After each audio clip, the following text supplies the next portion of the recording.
Hello， 大家好，今集帶大家嚟到東莞啊。點解會帶大家嚟東莞呢？事源其實我拍 YouTube 都唔係話即係拍咗好耐啦，但每日收到最多嘅 PM 都係問我，究竟你本身係做咩㗎？你哋真係太有慧眼啦！一睇單靠呢個 YouTube channel 呢，我係真係生存唔到。所以今集就同大家嚟個身份大揭秘，帶大家嚟到我嘅鄉下東莞，跟我一齊做一日嘢啦，順便帶大家食下我哋東莞後街同埋虎門嘅名物啦。究竟有咩職業係喺東莞先做到嘅呢？唔通係管式按摩？我哋即刻出發。咁我做嘢嘅路線呢，就係喺香港西九龍嘅高鐵站出發，大概搭半個鐘呢，就會嚟到虎門站，再搭15分鐘車程呢，就會嚟到我哋公司，就喺後街鎮啊。我之前同啲 friend 講話要上後街做嘢呢，佢哋好多都問我後街係一條街嚟㗎。其實後街鎮呢，就係東莞嘅家私發源地，基本上喺呢度呢，好早期已經開始咗好多嘅家私廠房啦。所以今日嘅第一站就嚟到我哋嘅家私 showroom 先。哇，今日個天氣真係好 blue 喎，同我嘅心情一樣啊。Monday blues。而家 lunch time 咧，都有好多客喺度睇緊家私咯，入去做嘢先。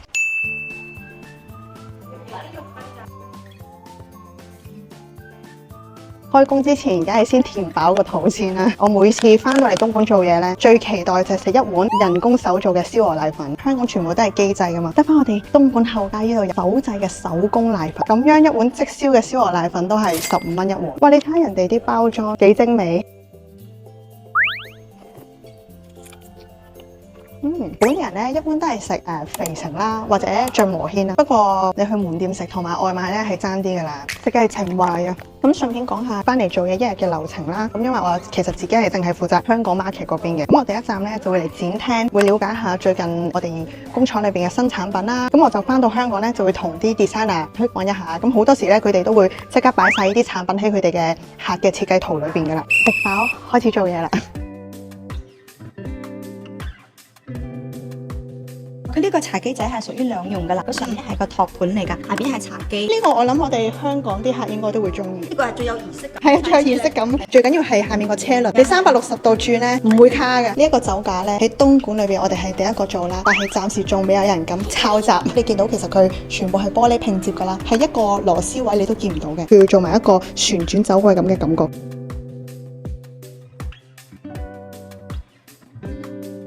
香港客人最中意訂嘅麻雀台，呢個我覺得真係要介紹。要打麻雀嗰啲阿太咧，最中意就係上面玩 poker 啊。打開嘅時候咧，呢個就係一個電動嘅麻雀台，有側邊咧全部用晒啲全實木啊。同啲 designer 上嚟咧，佢中意幫個客揀咩顏色咧，咁就即場揀噶啦。國內嘅客、印度嗰邊嘅客啊，佢哋最中意咧就係越大越好，去霸佔晒佢哋全屋嘅空間。但係如果我自己負責香港 market 嘅話咧，一般都係同啲 designer 合作啦，由 designer 俾啲佢認為個客中意嘅款式，咁我哋就私人幫佢定製，譬如尺寸啊、顏色啊、比料啊。基本上嚟呢度嘅 showroom 咧，睇嘅就係車線啦，我哋嘅工藝啦，同埋我哋嘅手工。咁而家我哋過去工廠睇下最近我哋啲客訂咗嘅新產品，同埋跟進下啲進度啦。Let's go！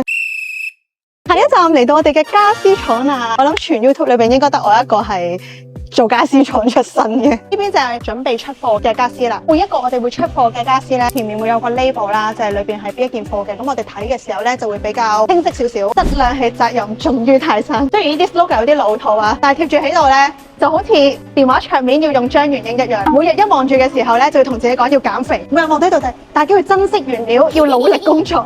第一層咧就係我哋嘅木工部啦，全部木材。我哋首先到咗咧，就會自己用一個烘乾嘅技術烘乾啦，之後咧就會進行加工同埋打磨。我哋嘅木咧全部都係要用E0級別嘅。咁我哋呢一邊咧就係貼皮區啦，都係用人工手工做嘅。坊間嘅家私廠佢哋呢一啲部分咧，佢哋都會俾出邊嘅廠去做，但係其實呢啲每一個部分咧，我哋工廠都係會自己做埋噶。所以你哋會見到我哋嘅家私係外面同裏邊一樣，同我一樣，表裏如一啊。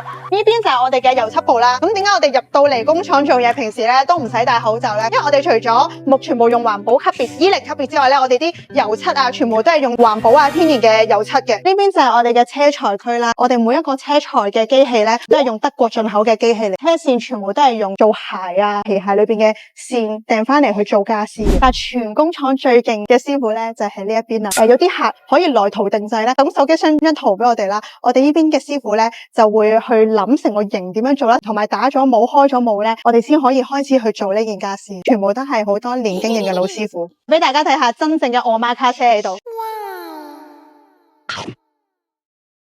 呢啲係我哋獨家自己有揾開廠商特訂嘅海綿嘅，同埋咧擺好多年咧佢都唔會發毛嘅。好多人問我啊，你哋做家私係咪淨係做 sofa 啊、餐凳啊？唔係啊，所有有關家私嘅我哋都做嘅，因為我哋工廠裏邊基本上五金啊、油漆啊、木工啊，自己可以一手包辦晒。呢邊咧就部分係我哋香港客訂嘅家私，所以而家我要 check 下嗰啲細節做得 O 唔 OK 啦。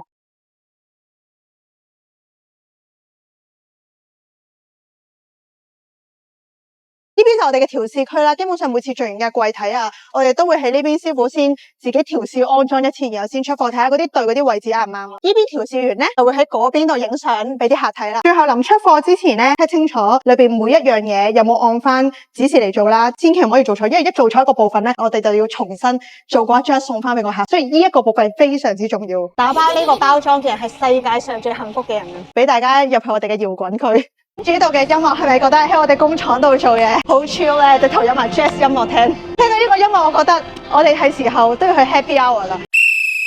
最後一站帶大家嚟食全東莞最出名食海鮮嘅地方就係虎門嘅新灣啦。每次我喺呢度做完嘢，或者大家想上嚟東莞啊去睇廠嘅時候咧，最後一站就可以過嚟呢一度食海鮮啦。轉個頭坐大概5-6分鐘車程就可以去翻虎門站嗰度搭高鐵翻香港啦。今日我哋會食嘅係呢間每次我嚟到虎門都必定會食嘅新灣肥肚。即係你望呢度嘅環境同埋見好似冇乜人咁啦，因為而家咧係5點鐘仲早啊，我難得今日係早收工。但係平時如果做嘢做到大概可能7點零8點再過嚟咧，呢度係全部已經滿晒爆晒㗎啦，絕對唔係呢個場景。入去揀海鮮先，胡椒蟹餅、雞泡魚，粉紅養殖嘅，睇下你要邊種？養殖㗎啦，野生嘅唔係好敢食。唔該。我哋今日冇睇價錢嗌餸，睇下陣間開盲盒買單幾多錢？1、2、3、4、5、6。6餸1湯2白飯，呢個係虎門其中一個非常出名嘅名物胡椒蟹餅，佢仲係肉蟹做嘅，你睇下，哇，好熱啊！加上呢個白飯度食，椒鹽瀨尿蝦，點解呢個細份咧咁多嚿嘅？我話我哋食3人份，我哋專係揀乸，所以隻隻都會爆膏嘅。其實咧，我未試過自己剝瀨尿蝦嘅，你識唔識剝？我唔識。我哋現今嘅女人都係被寵壞嘅，可唔可以教我點開啊？因為老公尾度冇人開啊。我哋都係，我洗隻手先啊！佢又係，原來平時都係老公開。死啦！啱啱一講完，我老公打俾我。下一度試下鹽焗海螺，佢中間好 juicy 啊，啲汁喺度流緊落嚟啊，啱啱辣親我隻手。哇！掹出嚟先。而家要埋單啦！上次我哋喺南丫島食海鮮咧，係食咗差唔多接近3000蚊。我估今餐埋單，你估咧？800啊！我估今餐應該1000蚊人民幣左右。838喎！多謝啊！唔會啊，下次再嚟。今日嘅東莞工作日就完成啦，我哋而家喺高鐵站準備翻香港啦。由今日晏晝嘅燒鵝瀨粉啦，去到翻廠做嘢啦，去到啱啱嘅虎門海鮮攤咧，基本上已經俾大家睇晒全東莞嘅名物啦。如果大家想嚟睇我哋廠都冇所謂嘅，隨時打俾我，留言俾我應該係。我累了，拜拜，收工啦。